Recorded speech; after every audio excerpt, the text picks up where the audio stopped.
Bismillahirrahmanirrahim. Assalamu alaykum. Hürmetli televizyon görüşler. İslam ve Biz programımızın 71. sahne görüşünlerine kızgın karşılayımız. Ben Abdullah Yalgın. Kadirli görülmelerimiz hem Allah məlum boğandak programımız başlayan günden tatip bugün gün kərişə her sanda məxsus ayrım tema şekilde her bir Müslümanın nəhayət roşan eniq düşünüşü gerek boğan temalarını asas qıp durup huzuruna sunup kelyapmiz.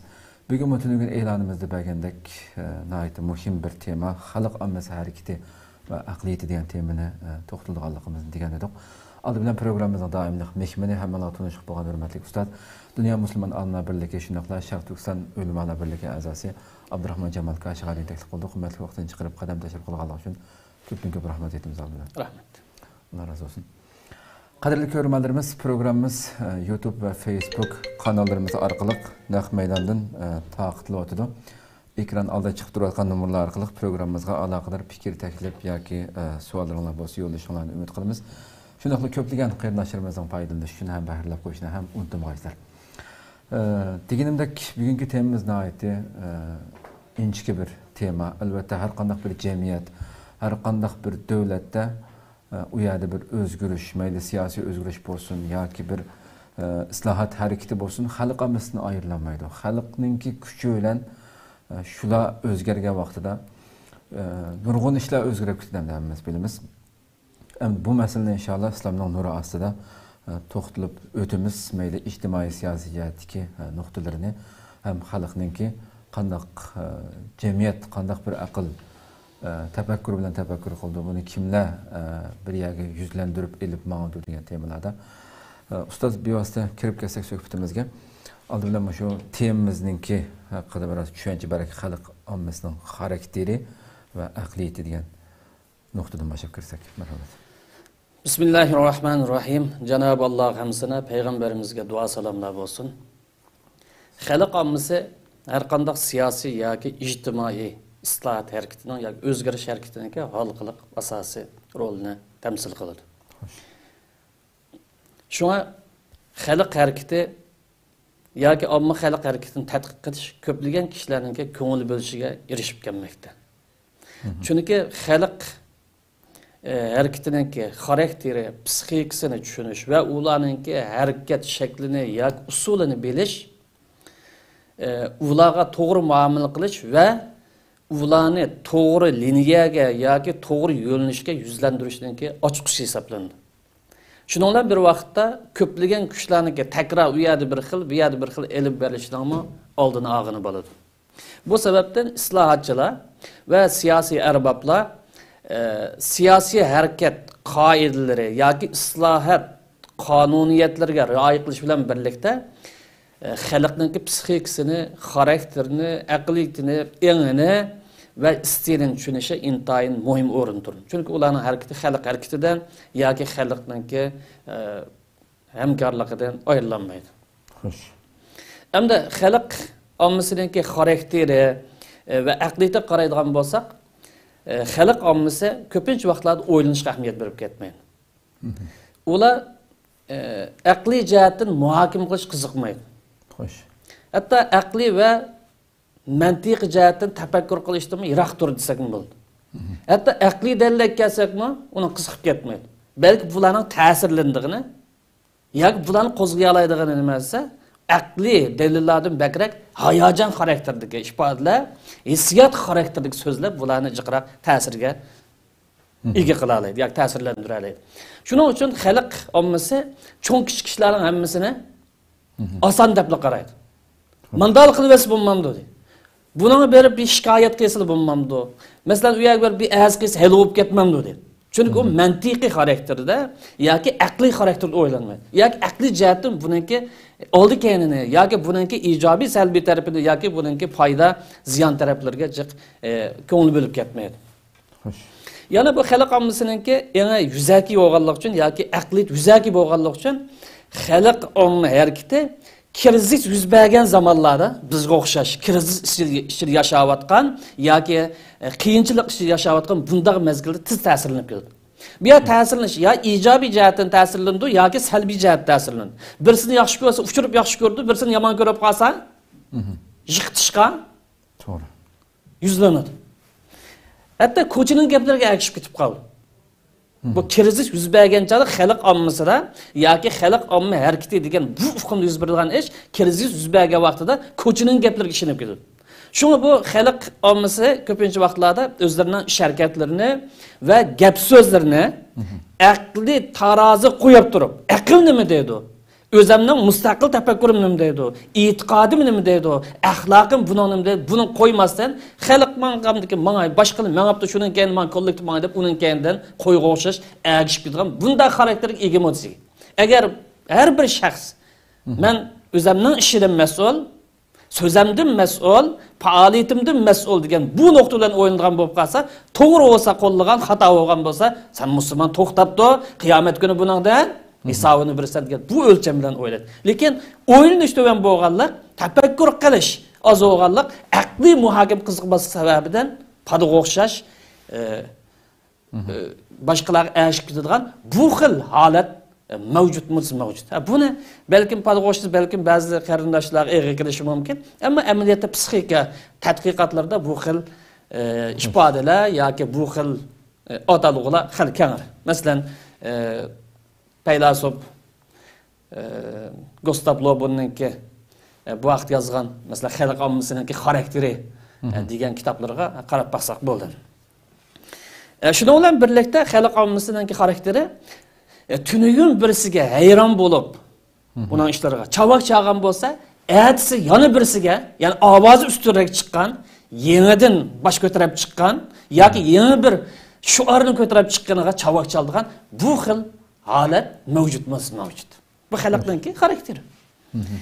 Ammo xalq ommasiningki yoki xalq omma harakatiningki xarakteri ko'rinishda shavqindak shundoq obrazlik shundoq jonliq kuchli ko'ringan bilan lekin uzun muddatlik strategik harakatga bardoshlik berolmaydi. Buni kesib aytish lozim. Bu chaqchaq qilgan masala emas. Xalq harakati degan bu hukm ko'rinishda shavqindak dengizdan shavqindak nihoyatda shiddat kelgan bilan lekin strategik uzun muddatli plan bardoshlik berolmaydi. Chunki xalq omma harakati darhol natijani ko'rishga oldiradi. Darhol qilgan ishininki mevsini uzishga oldiradi. Bir oy chidaydi, 2 oy chidaydi, 3 oy chidaydi. Bo'z bo'lmay qolib chapan tashlab bu ish bo'lmaydigan ish ekan. Bu xalq ommasiningki psixik xarakteri.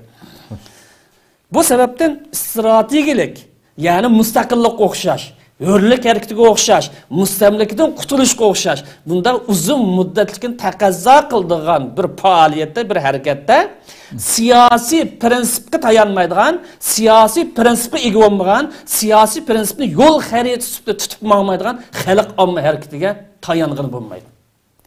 Qachon tayangan bo'ldi xalq harakatiga esa, xalq harakatiga vaqtlik bo'ladigan, tez surat hal qilishga tegishli bo'lgan qisqa muddatlik harakatlar, faoliyatlar bo'lib qolsa, u vaqtda xalq harakatiga tayanishga bo'ladi. Men bu yerda cho'ng planlarni ishga oshirishda, masalan, cho'ng plan deganimiz hurlik masalasi, mustaqillik masalasi, mahkumlikdan qutulish, hurlikka erishish, insoniy izzatni qo'lga keltirish doirasi keng buni. Cho'ng planlarni ishga oshirishda tashkillik harakat qilish tayanmaydigan, odamlarni siyosiy ideya va siyosiy prinsip kimlik ustida tarbiyalashga ahamiyat bermay, xalq harakatining shovqin surallari bilan hal qilib ketamiz deb faraz qiladigan, o'ylaydigan bu qarindoshlarga Bani Isroilniki xalq harakatini yerda misol qilib keltirmoqchi. Bani Isroil bir xalq harakati deb ifodalasak, bu o'zining payg'ambarga qanday bir pozitsiyada bo'lgan, qanday bir ifoda bo'lgan buni qarab boqaylik. Qur'on Karim bu voqeani bizga alohida tasvirlab beryapti. Ya'ni strategik cho'ng bir harakatda nima lozim? Birisi shundoq shuar ko'tarib chiqsa, birisi bir ishni ko'ni ishdi yoki yangi ishdi, ya ko'ni vasıl, yangi vasıl. Buni bozor asosida mushti o'lalam ish hal bo'lib ketganda bunda ufqum kelaolamdi. Ya ko'mgan bo'lsa ish tashkillik manish lozimmi? Ish qatma-qat sinoqning ustidan o'tish lozimmi? Odamlarni tarbiyalashga, bo'laqmi qalbini paklash ahamiyat berish lozimmi? Buning iymonini, e'tiqodini, prinsipini jonlantirish lozimmi degan. Bu masala Qur'oni Karim bizga dars berib shundaq deydi. Alam tara ilal mala'in bani Isroil min ba'di Musa. Musadan keyin, ya'ni Musa alayhisolamni qilib qolgan Yahudlarning ahvoliga bir qarab boqdim. Bular tanarqab yurgan shu zamonlarda Musa alayhisolam o'lib ketgandan keyin bir boshqa payg'ambar kelib, "Nonimiz kerak." Payg'ambar dedi. Biz xafalikda qoldik. mustamlikçi yaşayotimiz, eğer külpetçi yaşayotimiz, sürgün buldu, vatanimizden ayrıldık, balçakımızdan ayrıldık. Muşdak bir eğer gün. Bizge bir lider lazım, bizge bir rahber lazım, bizge bir yetekçi lazım, yolbaşı lazım. Şunu tayin qilib bersan, şunun kaynidan biz jang qilsak bo'ldi. Vatanimizni ozod qilsak, hürlikimizni erishsak, balçaklarımız bilan bir yer kelsak bo'ladi dedi. Peygamber bularning xarakterini bilgan bo'lg'achqa, bularning taqi qaysi saviyaga ketayotgan bo'lgan bo'lg'achqa deyki, hal asaytum in kutiba alaykum qital. Jang qilish to'g'ri kelsa. Ağızdaki jang emas. Amaliy maydonda jang qilish to'g'ri gap qolsa, jang qila olamsizlar. Maydonda mustahkam tura olamsizlar, yoki qichib ketamsizlar. So'rdi. Gapinglar rostmi, yolg'onmi? Hayt, hut deb hurra degan olib bilan amaliyotga kelgancha bormi yo'qmi sizlar degan ularning dediga, va malana alla nuqad bisabil. Biz Allah'ın yol cihat kıldık adam. Can kıldık. Ne için can kılmayız? Fakat ukrizden min diyen vatan koldan gitti. Vatansızlık hale düş geldik. Balçakımızdan ayrıldık. Bak ve ebnaina balçakımızdan ayrıldık. Terepsen bulup gittik. Muşundak bir eğir külpet bulsak ne için? Meydana çıkmak gerekmez. Ne için iş kılmak gerekmez? Biz gen tayya utta kızıp durvatımız. Zaten biz yol başlap ayağın mayağın mağdaydıgan bir lider kep kalsa kendini kuşumuz. Felemma kutiba aleyhim qital. Farz qılınğan vaqt endi jihad qilsizlar, endi jang qilsizlar. Bu jangni cho'qim qilsizlar, vatanni ozod qilsizlar deb Alloh taolo buyruq tushgan vaqtida tavallav illa qildim. Ozg'in odamdan boshqasi yo'qolib ketdi. Suran paydo qilgan, shavqum paydo qilgan, hayt hut paydo qilgan bu odamlar naq maydon kelgan chog'da yo'q bir nechidan boshqa barmoq sanig'ining boshqa qog'ini yo'q qilib ketdi. Vallohu alimun biz-zalimin. Üzgüzüm kral. Demek bir yerde nazariye bilen ameliyat ayrımdır. Demek bir iş kılmakçı olup kalsa İsrail'lik bir plan, çoğun bir planını basmakçı olan adamlar nemek tayiniş lazımsa bir yerde iman terbiyesi, akide terbiyesi, ahlak terbiyesi, vicdan terbiyesi, siyasi an terbiyesi, millet terbiyesi, kimlik terbiyesi ibaret. Bu hukumların hemmine kallısda mukumlaştırıp, kalbi yerleştirip endin meydan çıkış lazım. Hissiyat tayinaplam çıkan bilen ögen bu adamını uzun müddetlik harekette topkını bulmaydı der ayetten görsetmişti. Bu bir mesele. Şundan bir yer dikkat kılış tegishli bir mesele var. Halk ammasını ya halk amma hareketine çoğun hakikatlerdir. Mesela çoğun meselelerdir. Ya ki siyasi prensiplerden yiraklaştırıp uşak meseleler bilen uşak gayler bilen meşgul kılış bu siyasi hareket kılıngan zerbi hesaplandı ve milletini siyasi köreş meydan milletin neticede parçalı düşüşü hesaplandı. Buna dikkat kılış lazım. Demek kandağlığı bir halk hareketi asaslık çok meseleden yiraklaşırken halkılık siyasi prensipten yiraklaşırken mesela bayraklaşışımız yok diyen kokşaş. Mesela siyasi prensipte karga vakti bayrak siyasi prensip örnekten simbolu sütü bile. O vakti çatak çıkıdı bu işte. Bölünüşke sebep oldu. Bunu odan ismimiz tutuş lazım. Şuna halk ammasını yoki halk amma hareketini qanday idora qilish lazımsa, hamma odam ko'rinib turgan cho'ng haqiqatlar, cho'ng masalalar, asosli siyosiy prinsiplarning atrofida to'plab, har vaqt, har kunda bu haqiqatlarni esiltib turgan vaqtda endin bularni bir nuqtaga, bir nishonga, bir g'oyaga, bir yo'llanishga yuzlantirgan bo'ldi. Agar unda qilmay qolsa, birsa kichikkin bir vasitni ko'tarib chiqib, hamma ishni men qilib o'taman yoki manda qilib o'taman, bu yangi ta'sa, yana bu yangi ta'sa, bu millatni siyasi ideyasini yoki siyasi yo'llanishni parchalashdan boshqa natijaga olib bormaydi. Bunga diqqat qilish lozim bu nuqtada. Ko'pdan ko'p rahmat, haqiqatan nihoyatda muhim nuqtalar diqqat tortildi.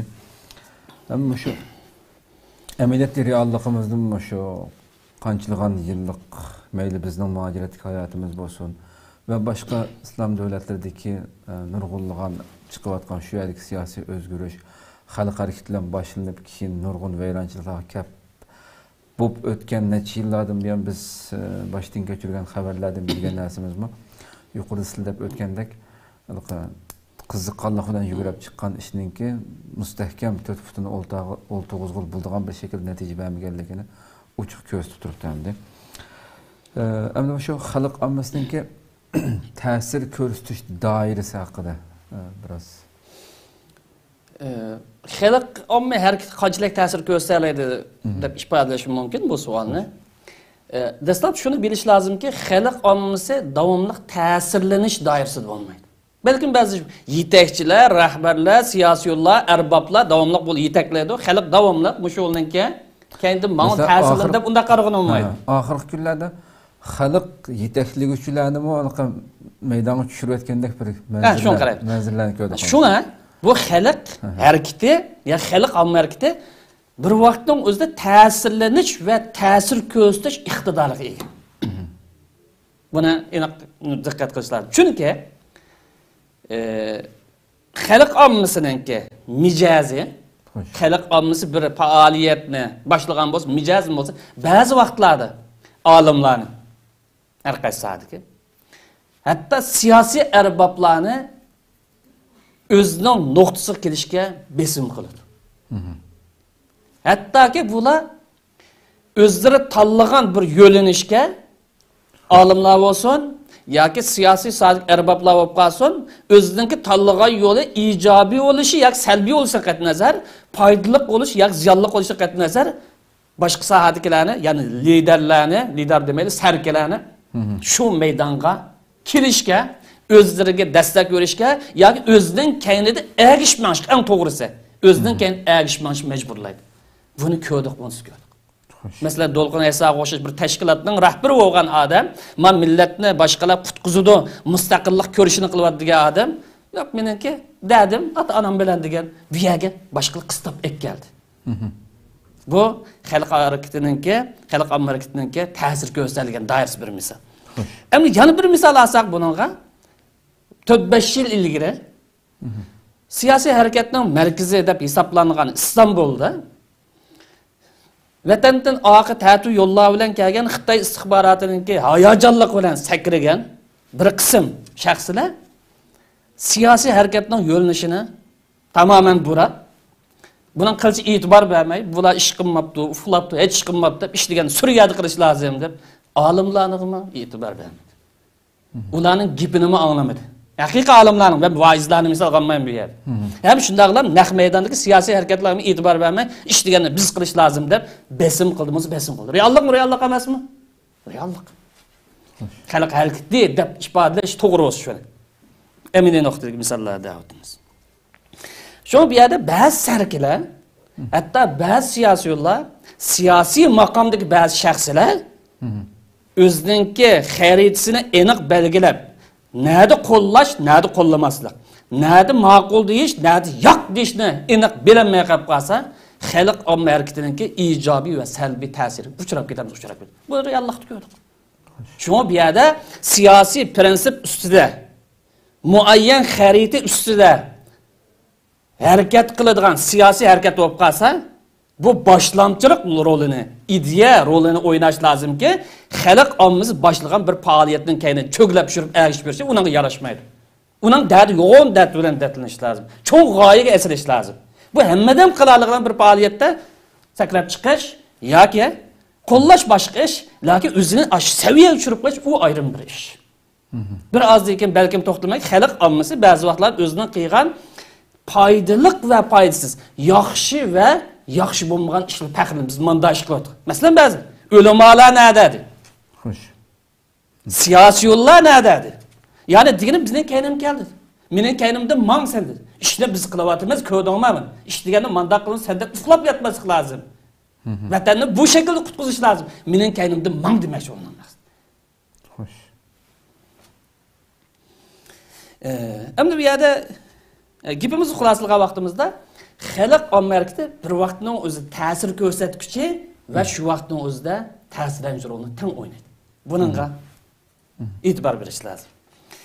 Endi xalq omma harakati ko'pincha vaqtlarda fikriy yetakchilarga, ideya yetakchilariga bo'ysungandan bakrak aktiv harakat qiladigan faoliyatchan yetakchilarga yoki hayajon sifatli faoliyatchilarga ko'proq moyil bo'ladi. Dedi ki, bu o'ylanib o'tirib bir nimani deydi. Qachon putar bu ish? Chunki bizda xalq ommasi aqliy muhokamaga qiziqmaydi. Aqliy tafakkurdan, mantiqiy tafakkurdan yiroqdir xarakter. Buni hatta Gustav Lobum mazkur kitobida buni bayon qilgan boshqa filosofalar, boshqa olimlar. Reallikmi, reallik. Shunga xalq ommasi hayajon keldigan bo'lg'achqa, biroz hissiyotchilik qilgan bo'lg'achqa, aqliy tafakkur qildigan ma shaxslar qargan vaqtida o'zligidan ish boshlaydigan. Biroz hissiyotchan, biroz hayajon kelgan bu xil sifatlik faoliyatchilarga moyil keladi. Xalqlarimiz saylamdimi masalan normalda shu siyosatchilarninki shu hayajonli so'zlariga qarab turib bir qancha kun ichida o'zining fikrini o'zgartirib ham ovoz berdi-ku nurg'un davlatlarda, masalan demokratik davlatlarda masalan. Nima uchun bunday deymiz? Chunki xalq ommasi aqldan bakrak hissiyotga moyil bo'ladi. Hayajon keladi. To'g'ri. Shunga gapni kim joyida obdan qila olsa, gerçi onun xarijatçılık olsun, lekin gepi joyida bo'lmay qolib qolsa yoki ifodalash bir az goch bo'lib qolsa, uftur o'tadi, saylamda olsun va boshqa maydonda bo'lib qolsin. Chunki bu muhim nuqtaning birisi. Agar bu yerda sarkilar yoki siyosiy arboblar haqiqiy islohotchi bo'lib qolsa, xalqni atrofida vositaga aylantiradi. Yani xaritini aniq qo'yib, bizning mang'ga yo'limiz ma bu, bosqichimiz ma bu. Bu yo'lning taqozosi ma bu. Buni 2 oyda, 3 oyda hal qiladigan ish emas. Bu manchilik vaqt taqozo qiladigan ish. Masalan, 10 yil odam tarbiyalasak, har soat kadrlarni, liderlarni manchilik vaqt faoliyat olib boradigan o'xshash, bu xil planlar bilan aniq harakat qila olsa, odamlarni o'ziga ram qila oladi. Agar siyosiy islohot harakati fikriy yetakchilarga ta'sir beradi, jamiyatga oqsoqollarga ta'sir beradiligini bilan Ama xalq ommasiga ta'sir bermay qolib qolsa, bu harakat oz o'rin tushib qoladi.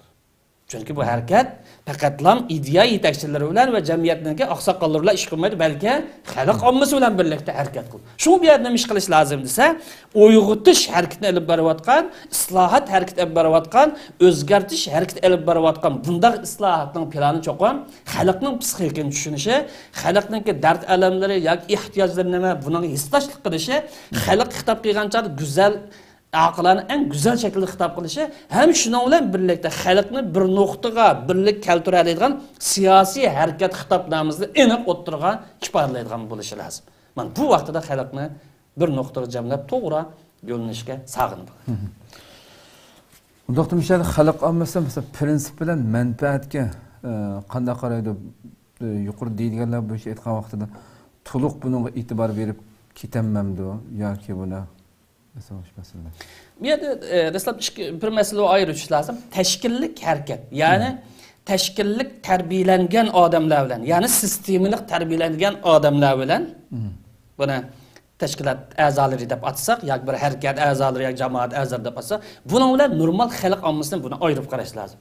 Ama bir yerde biz xalq ommasi degan vaqtimizda, yani muntazam sistemga kirmagan 4-5 yil yoki 5-6 yil muntazam bir ideya, muntazam bir siyosiy fikir üstüne terbiyelengen xalq ommasi qarsak, xalq ommasining xarakteri qanday bo'lsa, bevosita o'zining manfaatiga taqishib qolmasa, bevosita o'zining shaxsiy manfaatiga taqishib qolmasa, prinsip bilan moslashadi, axloq ko'rsatmasi bilan moslashadi, hatto dindorlik ko'rsatmasi bilan moslashmaydi.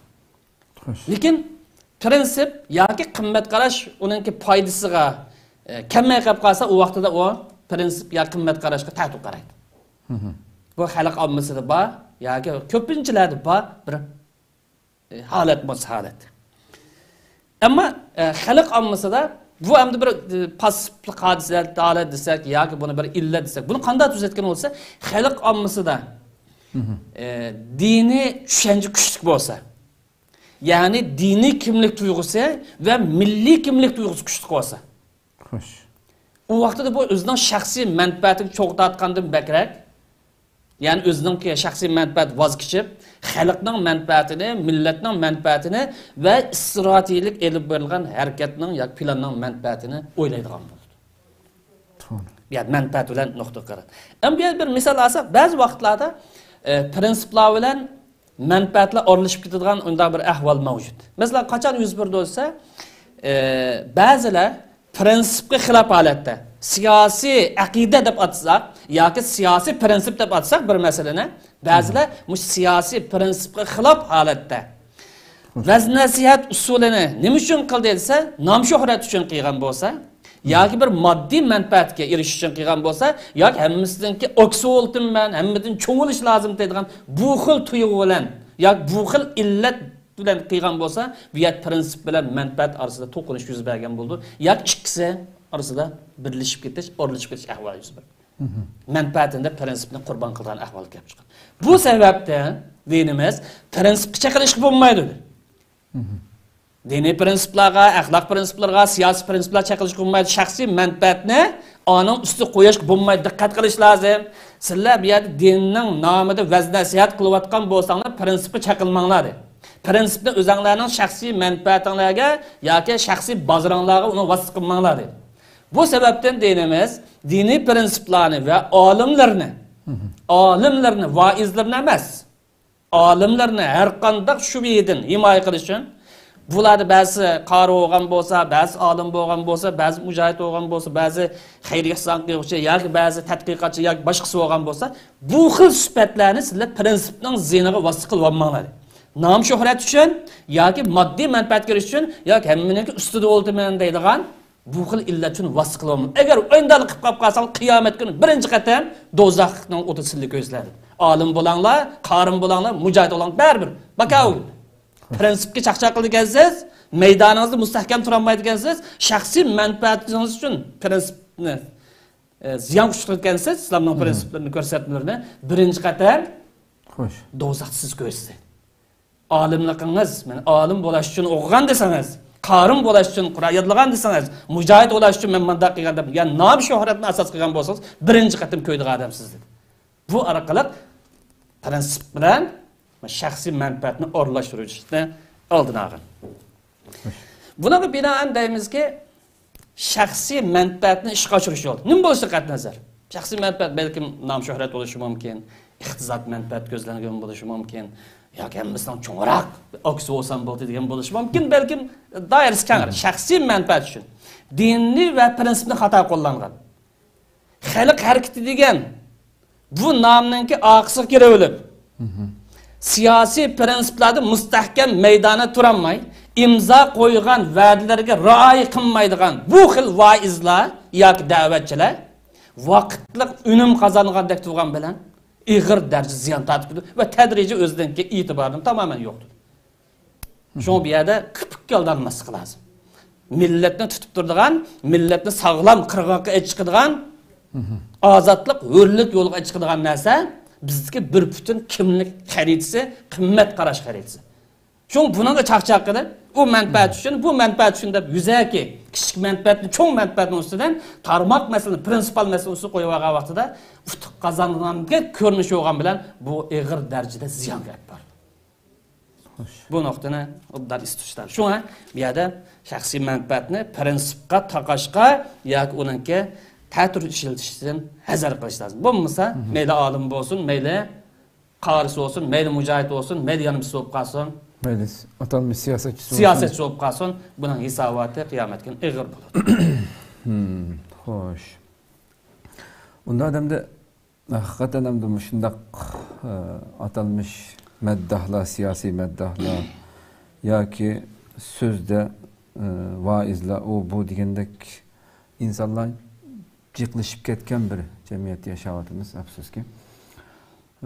Endi yuqoridagi so'zlangan mazmunlar asosan xalq ommasiningki prinsipi, pozitsiyasi, tavalligi davomli anglagan shu reallikdagi shu muhitiga ko'ra yoki o'zi anglagan so'zlarga ko'ra tez o'zgarib turgan ahvolda ekanida bo'lsa, bunda tez pozitsiya, tavallik o'zgarib turgan ahvolda xalqimizning muqim bir tavalligi, pozitsiyasi mavjud deb qarashga bo'lmaydi aslida.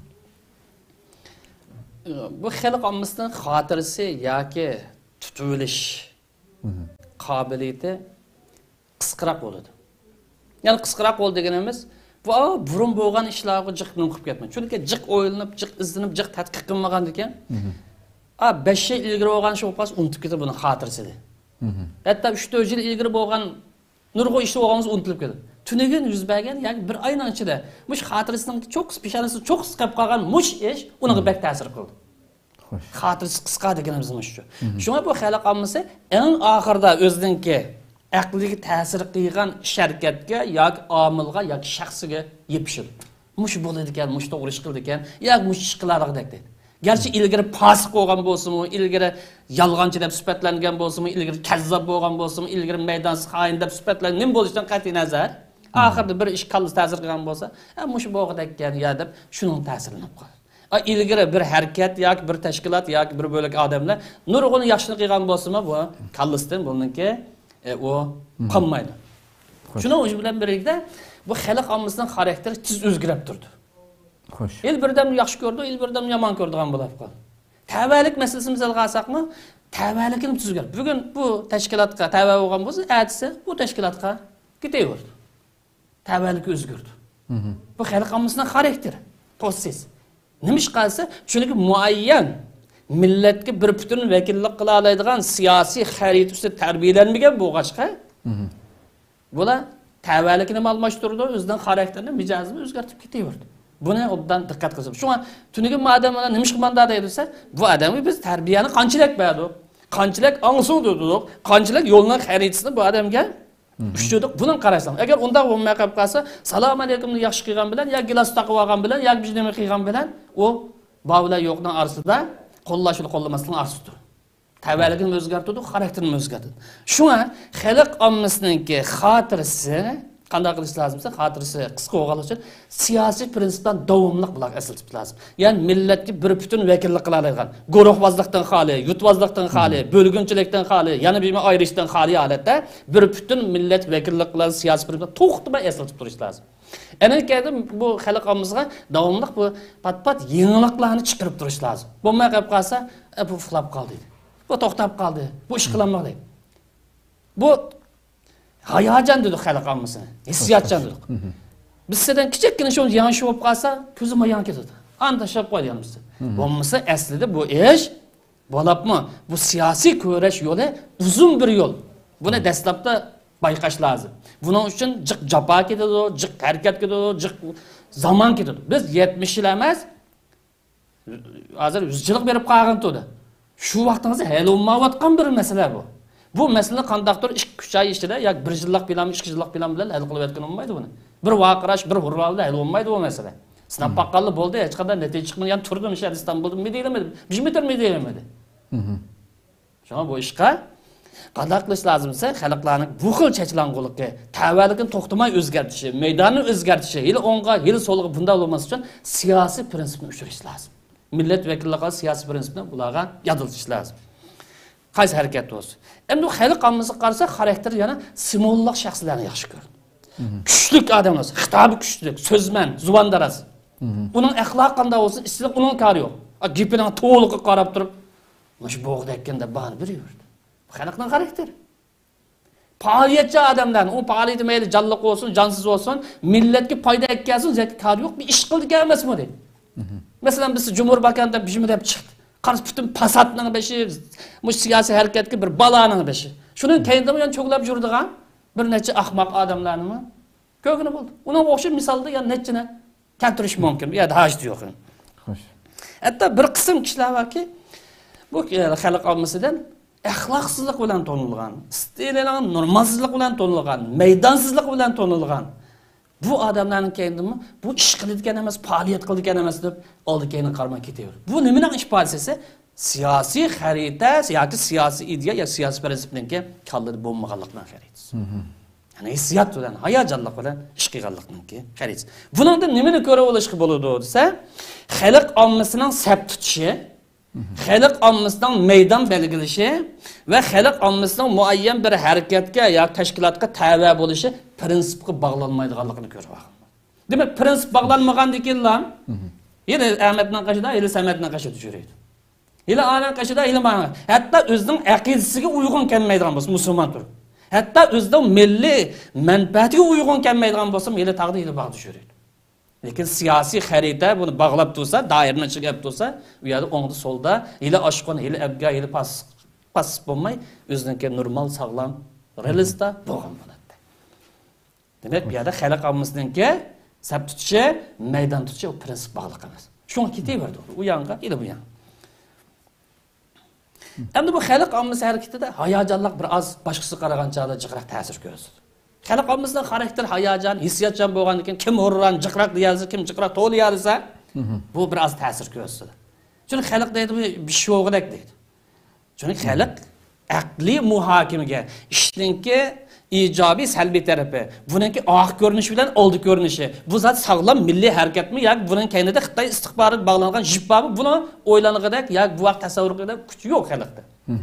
Shunga bu hayajonliq ta'sir ko'rsatadi. Hatto ba'zi vaqtlarda hayajonliq bilan elib borgan ba'zi faoliyatlar aqliy, mantiqiy asos elib borgan harakatlarga ta'sir ko'rsatishi mumkin. Chunki xalqning xarakteri shu.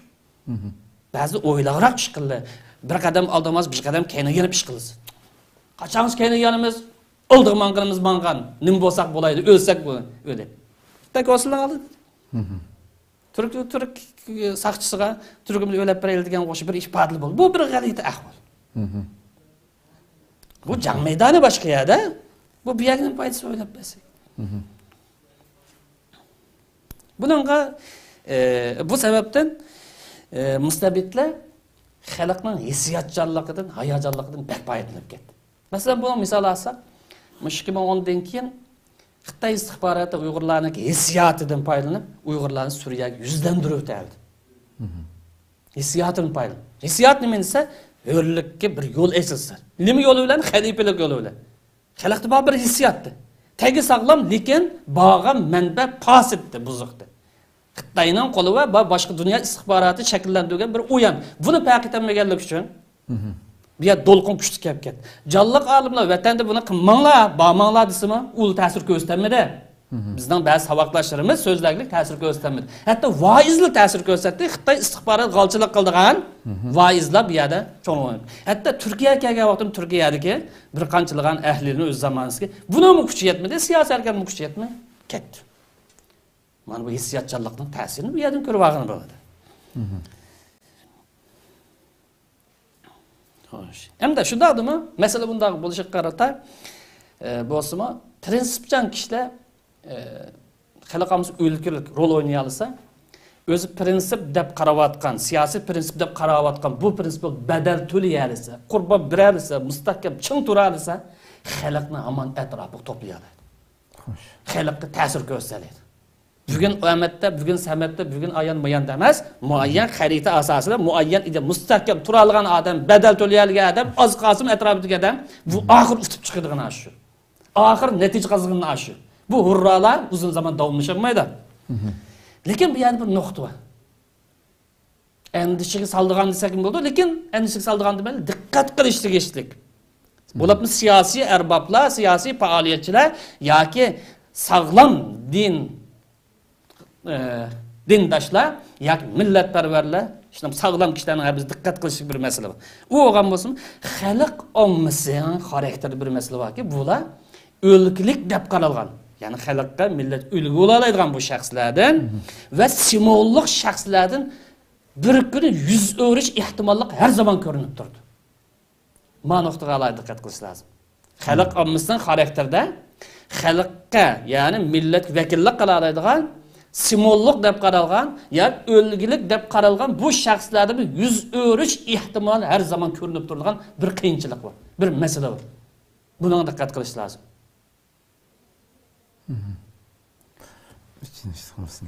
Reallik mı real? Mesela Abdülkadir Damallam'a okşaş bir adam. Kollagan adam. Sabit Damallam'la kollagan adam kaçlık neçeden epman qavatı. Kovan tarixte misal qalsa. Elixan Tören. Ha, mesela Elixan Tören misal qal. Bu sırtı misal qal. Mevtun Buğra'da misal qal. Neçe zamandan beri milli güreşnin kahramanı deb atalgan adamın hayatı qandaq keçti. Xalqqa lider oluşqa, rahbar oluş yaraydigan adamın obrazı ne ketdi? Nima uchun o'zining siyosiy hayotga rolini yo'qotdi? Demak, bu xalqda, xalqning psixikasida xalqqa ulgu bo'la oladigan simvollik rol o'ynay oladigan odamlardan yuz o'rish ehtimolligi xalq harakatida, xalq ommasi mavjud.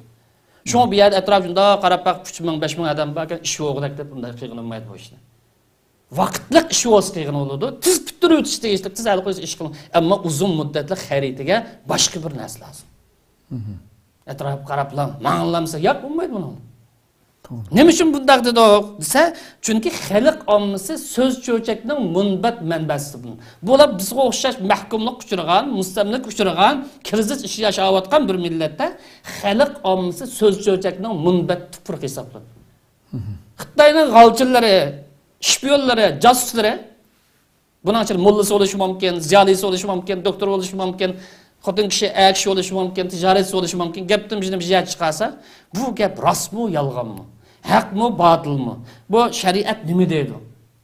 Bu tekshirib baqish lozimmi, lazım emasmi? Men g'apchidan buni WhatsAppda, YouTube'da bu yerga yozib, masalan misol. Mushu ma oldimiz yilda buniki misollarini naq ko'rdik. Xitoy istixboroti bundan qattiq foydalandi. Demak, xalq ommasiniki ishning oldikaniga qarayanmasligi, foyda ziyanni o'lchanmasligi, dinimiz zodi mushunda bir gap chiqib qolsa, nima deydi? Amtaqim degan odam haqida manda gap chiqdi. Men bir berib so'rab baqay, o'z og'zidan anglab baqay demay, g'atchir rost aynda o'xsham. Bir odam oq deb qarilib kelayotgan bo'lsa, 20-30 yildan so'ng Xitoyning g'alchilaridan birisi bu odam manda ishni qilgan deb gapni mutaqassa, tekshirib baqmaslar, oq odamni qora qilib o'tirgan. Bu illat mavjudmi? Reallikda ko'rdik. Çünkü düşmanning asosli planimiz shu. Bir bo'lik odamlar orqali to'xtamay jamiyatda emili harakat qila oladigan, nuqtali qadam basa oladigan uzun muddatli odamlarni e'tiborini obraz tushirishga qattiq kuchmoqda.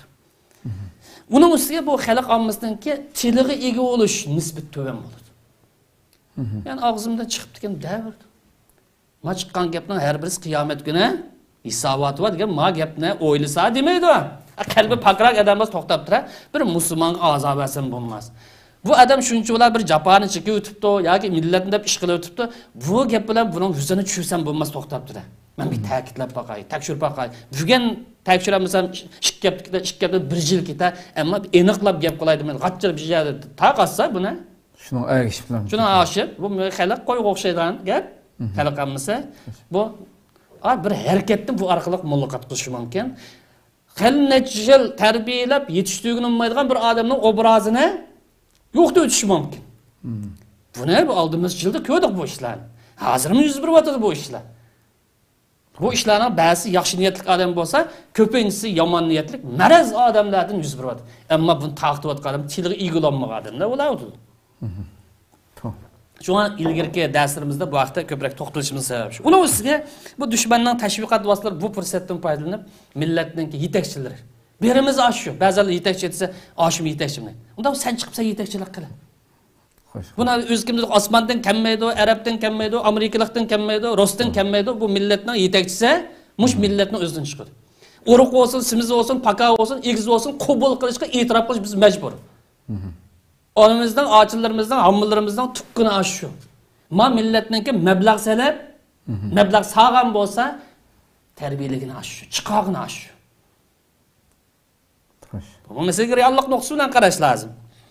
Onun üstüge bu düşmandan teşviqat ve bu fursat paydalanıp yetakchilarni, jamiyat ta'sir ko'rsatadigan shaxslarni va islohot planlarini yomon ko'rsatishga, shayton ko'rsatishga va bularning niyatini yomon ko'rsatib, jamiyatni kişiler bularni ayırıp uringanligini buni esdan chiqarmaslik lazım. Ammo kishilarniki har xil aynda turganligini buni plan qilib turib ish qilgan vaqtida darhol bunga taqobil turgan.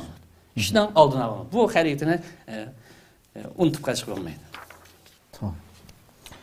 Ko'pdan ko'p rahmat. Qadrli ko'rmalarimiz shu normalda degan xalq ommasi degan vaqtda ko'rmalarimiz yoki butun xuddi xalqni ayblayotgandek shaxs tutib turib bunday tushunib qolmaslik kerak.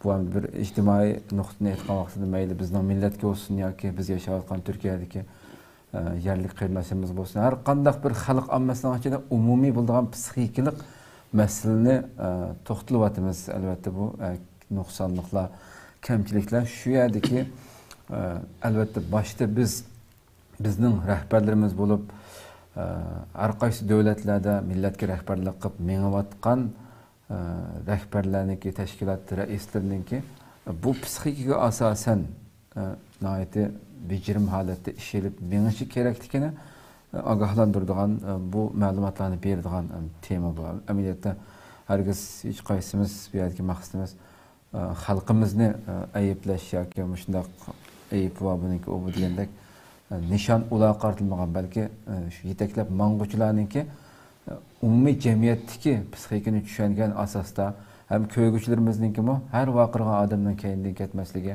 buni o'ylab turib umumiy shamol nega chiqsa mangadigan, bo'ron nega chiqsa shu tarafga ketadigan bir shaklda bo'lmaslik, balki uzun yillardan buyon milletni ma'lum bir nishonga qarab elib ketayotgan mustahkam tabranmasdan yetmoqchi bo'lgan nishonga qarab menayotgan kishilarga, rahbarlarga ergashish kerakligini ham bildiradigan bir temalar to'xtalyapmiz. Oxirida o'sha xalq ommasiniki axloqiy yuqorida so'zlanganlarga nisbatan nimaga mansub bo'ldi bu yoqda so'z qilib tugatsak. Boshidagi bir so'zni qayta eskartib o'tsak, xalq ommasi har qanday siyosiy va ijtimoiy o'zgarish harakatida asosiy rol o'ynaydi. Buni qarindoshlarimiz yoki do'stlarimiz yoki millatimiz buni unutib qolmaydi. Roli cho'ng. Bu yerdagi masala illatlarni tuzitib taqimni oldiga surish. Bu yerda millatimizning masalasini taqimni kuchlantirish, siyosiy harakatni jonlantirish maqsad. Qandaqdir bu yerda ayblanish yoki tanqid qilish maqsad emas. Bu illat menda bo'lishi mumkin, sizda bo'lishi mumkin, boshqalarda bo'lishi mumkin. To'g'ri. Ammo bu siyosiy harakat bu bir tashkiliy bir faoliyatga kirmasa, jon bera oladigan, iqtisoddan yordam qila oladigan, vaqtini chiqara oladigan, hatto aqidaga bog'langan. Shu men buni siyosiy aqida bu xil ruh kirmay qolsa, bu ish uzun vaqt ketadi. Meniki bu masalani o'tirib qo'yishimdagi maqsad shu. Demakchi o'g'limiz, xalqimiz ba'zi illatlardan qutulib, taqimni ishni saqlashtirish, taqimni jonlantirish bu tarafini tushunsa bo'ldi gapimni. Endi bu yer xalq ommasining axloqi desak, yuqori qiladim deb o'tdim, endi bu yer qisqirib o'tsak, xalq ommasi bir xil olmaydi. Xalq ommasi ba'zilar deganda bak yaxshi. Xalq ommasi ba'zilar o'ylagandan yaxshi. Hammasi emas, ko'pinchisi edi. Balkim ba'zisi edi. Chunki jiq o'g'anlik uchun buni qilma. Chunki biz 5 odam haqida, 3 odam, 10 odam to'xtalmagandan keyin bir cho'q bir jiq odam haqida to'xtalyapmiz. Xalq ommasining ba'zisi deb turli. Ba'zilar o'ylagandan bak yaxshi. Taqvolikda, iymonda, axloq. Hatto taqvolik bizdan yaxshi bo'lishi mumkin. Xo'sh. Xayr ihson qilishda bizdan yaxshi bo'lishi mumkin. Yaxshi gap qilishda bizdan yaxshi bo'lishi mumkin. Boshqalar yaxshi bo'lgan bizdan yaxshi bo'lishi mumkin. Shuningdek, yana ba'zilar borki, xalq ommasining ba'zilar o'ylagandan nachar. Chunki hammasi bir xil emas. Xalq ommasi bir xil emas. Bu masala ayt. Demak, bu yerda xalq ommasi o'zini yaxshi tushungan va o'zidan foydalanishni yaxshi bilgan odamlarga ergashmoq. Bu yerda ikki xil bo'ldi. Xalq ommasi yaxshi tushungan. Bu tushungan odam balkim yomon odam tushungan bo'lsa, xalqni o'ziga mayl qilib tortib ketishi mumkin. Bu ehtimollik mavjud. Chunki bir qism xato yo'ldagi, ozg'un yo'ldagi odamlar mavjudmas mavjud. Har zaman, har qit'ada, har davlatda, har millat mavjud. Shuningdek, yaxshi odamlar bu xalq ommasining psixikasini tushunilsa, uningdan qanday foydalanish yo'llarini bilsa, o'ziga ergashtirib ketadi. Boshlamchilik shuna bog'liq. Xo'sh. Bu xalq ommasi bir nuqtaga yoki bir tashkilotga yoki bir aqm tava bo'lgan vaqtida ya yaxshilik bilan faxrlandi, ya yomonlik bilan faxrlandi. Chunki ashno chiqqan yo'li shuni ko'rsatadi. Agar yaxshi odam bilan birga kelgan bo'lsa, yaxshi odamdan endi o'rnagan bo'lsa, hanim bo'lsa bir savob ish qilib oldim deb. Masalan, e'tiqodni o'qitsa, galdirimdagi majburiyatni ado qilib oldim deb. Hanim bo'lsa bir kishilik hassamni qo'shib oldim deb. Xo'sh bo'ladi.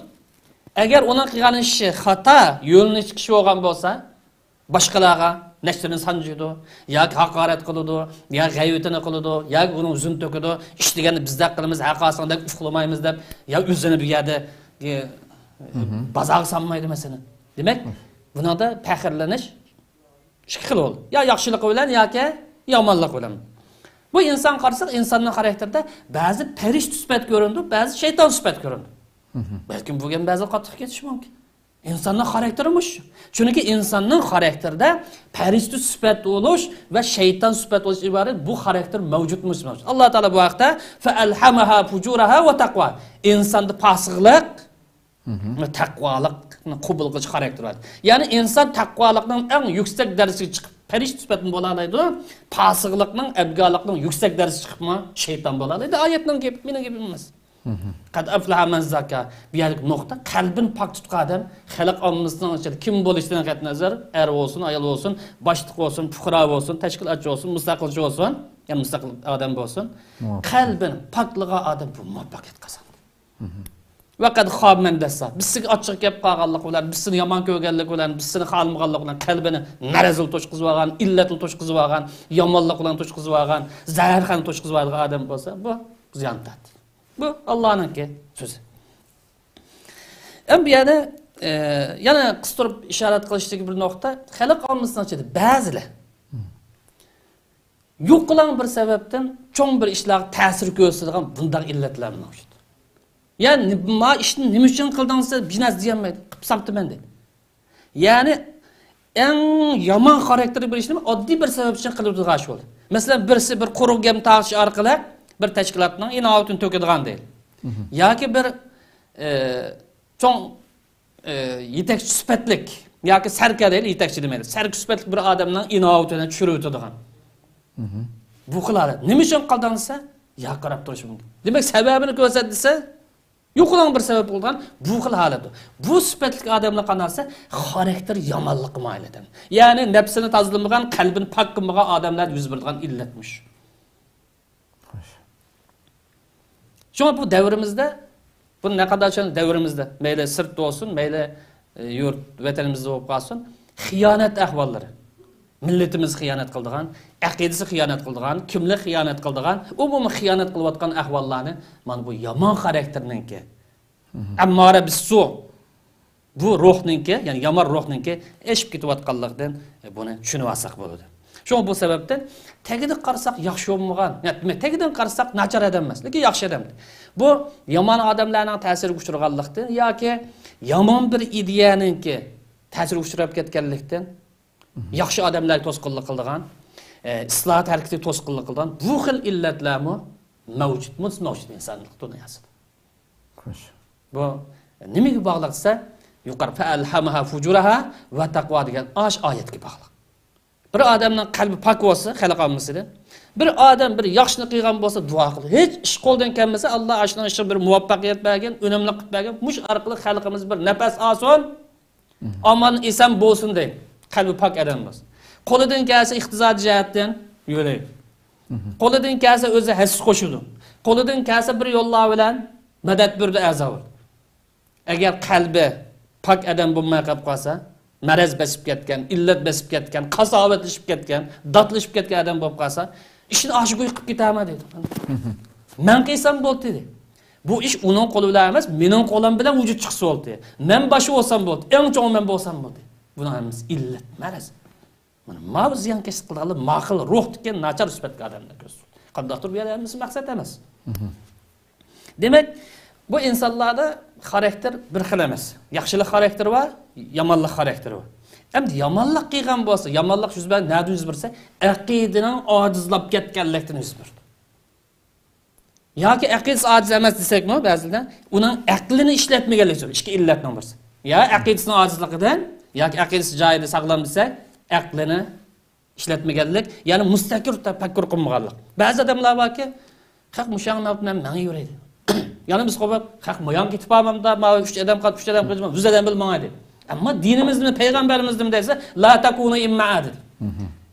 Bir tutam yo'q, ishni qilmadi. Maydonsizlik qilmadi. Mangdigan yo'lingni qarabman. Dassaydigan qadamingni qarab dassadi. Haq to'g'ri ish qilgan bo'lsa, qo'llan. Shu yo'ldami?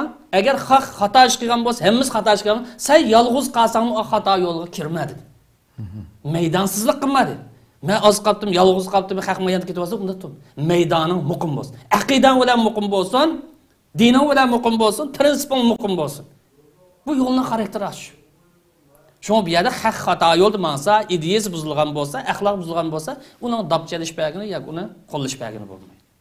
To'g'ri bo'lsa qo'llaymiz, to'g'ri bo'lmay qolib qolsa, o'zimizning ishini qilamiz. Xato yo'ldan to'salsak to'samiz, to'salmay qolib qolsak, hech bo'lmasa o'zimizni uningga shirik bo'lib qolishda yig'imiz. Xulos kalam.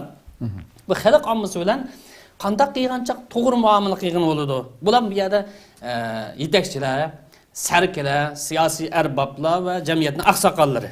Bu deydigan kitobimiz. Birinchi xalq ommasining xarakterini tushunishmaydi. Xalq ommasini to'g'ri yo'llanishga yuzlantirish, xato yo'llardan saqlab qolish uchun birinchi bo'lib xalq ommasının xarakterini tushunish lazım. Bu vaqtda ilgari to'xtalib. Bu yerda tushungan vaqtimizda men xalqda bor ijobiy tarbiya ekan, buni foydalana olaylik. Men xalqda bor passiv tarbiya ekan, buning oldini olaylik. Bu birinchi nuqta. Ikkinchi, xalqni kollektiv harakat qilish, tashabbus qilish.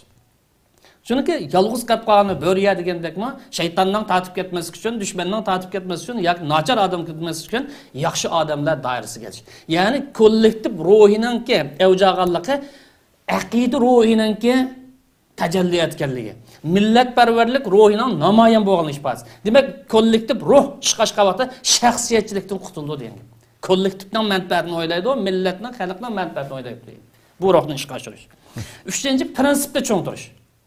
Shamal qayang chiqsa u yon ketish emas, prinsip hamon prinsip bo'lishi lozim. Men prinsipni bu yerda biz aqidadan olgan bo'lsak, nidir sidirish qilmaydigan savob edi.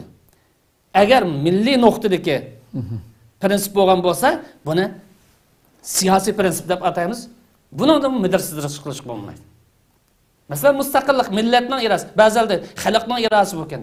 Qaysi xalqning qancha % desa, ya 6 chiqur, 8 chiqur. Ama milletning tagidagi qalbidagi irodasi mustaqillik. Xo'sh. Bu mustaqillikning simvoli, ifodasi bo'lgan ko'k yulduzlik bayroq. Buningda qat'iy voz kechishga bo'lmaydi. Bu va shuning o'xshash prinsiplar. To'rtinchisi, doim xalqdan ayrilmaslik. Davomli xalq bilan munosabatni bog'lash ham ta'sir ko'rsatish. Chunki xalq ta'sir ko'rsatib turmagan vaqtida yomon niyatli odamlar, nachar niyatli odamlar ta'sir ko'rsatishga urinadi. Shuni kallama yaxshilik bilan shug'ullanmay qolib qolsa, yomon fikr keldigan. 5-chi nuqta, xalq ommasining manfaatlari va ehtiyojlarini hal qilib berishga kuchash lozim. Xalq mening atrofim tusin, qo'llasim, destak bersinsa, sizmi uningga manfaatini ishga oshiring. Yashagan yerda, hijrat qilgan yerda, muhojir bo'lgan yerda qo'lingizdan kelishicha millatningga ehtiyoj, iqomat bo'lgan bo'lsa iqomati, nopos bo'lgan bo'lsa noposi, ish o'rinlashtirish, qo'lingizdan keladigan bo'lsa ish o'rinlashtirish va uningda maktab o'rinlashtirish degandek bu ishni qilib kuchash lozim. Chunki bu siyosiy harakatningki taqozosi. Xo'sh. 6-chi nuqta, o'rtaq nuqtalarni ishga solish. Ya'ni millatni juglab tura oladigan, bir nuqtaga juglay oladigan cho'ng prinsiplarni o'ttirga chiqish. Parchan-para ushshaq masalalarni qarib qo'yish, ham uni o'ttirga chiqmas. Chunki bo'linishga sabab bo'ldi. Eng oxirgi nuqta, xalq ommasining ongsavisini oshirishga, iqtidorini oshirishga, aqliy qobiliyatini oshirishga alohida buni ahamiyat berish lozim. Bunda u xalq bir ishni o'ttirga chiqsa, bir siyosatni o'ttirib chiqsa, buni sog'lom odam ko'tarib chiqdimi yoki Xitoyning jallodlari ko'tarib chiqdimi? Bu ish millatimizga foydaliqmi, ziyonliqmi? Bu ish nechvanazda shakllanayotgan yoki shakllangan siyosiy prinsipga foydaliqmi, ziyonliqmi buni o'ylab ish qilgan bo'ldi. Siyosiy ang bo'lmay qolib qolsa, yana ta'tukallar bu yanda, yana bu yana ta'tukal chiqsa, bu millatningga kelgusiga og'ir darajada ziyon berdi. Ko'pdan ko'p rahmat. Alloh razı olsun. Qadrli ko'ruvchilarimiz, anglab o'tdik. Mayli bugungi darsimizda ham millatning sarkilariga, millatning rahbarlariga ham millatimizga oqqarni farq etish uchun har ikkisiga nihoyatda go'zal ma'lumotlar berildi deb qarayman. Rabbim inshaalloh har ikki tarafni, mayli biz xalqlarni bo'lsin yoki rahbarlarni bo'lsin, eng to'g'ri ish qilishga, eng prinsip jihatdan bo'lsin, mayli e'tiqodimiz jihatdan bo'lsin, hech bir jihatda teyilib ketmasdan to'g'ri yo'l ustida mustahkam qilishga muyassar qilishini tilaymiz. Shundoq biz tarafdan o'ng so'l tarafdan kelayotgan har xil shu arvozlar, har xil chaqiriqlarga teyilib ketmasdan, ularning qishiga yugurib ketib qolmasdan, qaymoqib qolmasdan o'zimizning dog'dam yo'lda ma'nolaydiganligimizga ishonaman. Chunki oxirgi kunlarda yoki yillarda desak ham bo'ldi, nurg'unlagan shundoq shum bo'yi fikrlarni, chaqiriqlarni anglab kelyapmiz. Albatta bunga diqqat qilishimiz kerak. O'zimizningki aqlini ham Alloh bergan bu iqtidorimizni ishiltib turib to'g'ri yo'l ustida menishga tirishishimiz kerak. Mayli ular qanchalik chaqasin, mayli qanchalik bo'ron chiqasin, har xil narsalarni chiqasin o'tirga kun tartibini almashtirib tursin pat-pat. Oxirida g'alaba qildigani muhaqqaq holatda haqiqat, to'g'ri yo'lda mustahkam mangan, niyati Allah rızaligi uchun bo'lgan. Bu millatning dardi keç gündüz o'ylaydigan nishoni bo'lgan kishilardan g'alaba qildigini oxirida shular bo'lib chiqadi. Buni Rabbimning va'dasi ham bu. Chuqum yaxshi niyatlik, isil niyatlik kishilarning erishadiganini tarixdan buyon hammamizga ma'lum. Rabbim inshaalloh oldimizdagi soatda, oldimizdagi hafta ömür basi yana bir programda görüşkice aman bo'linglar. Assalomu alaykum va rahmatullohi taala va barakatuh.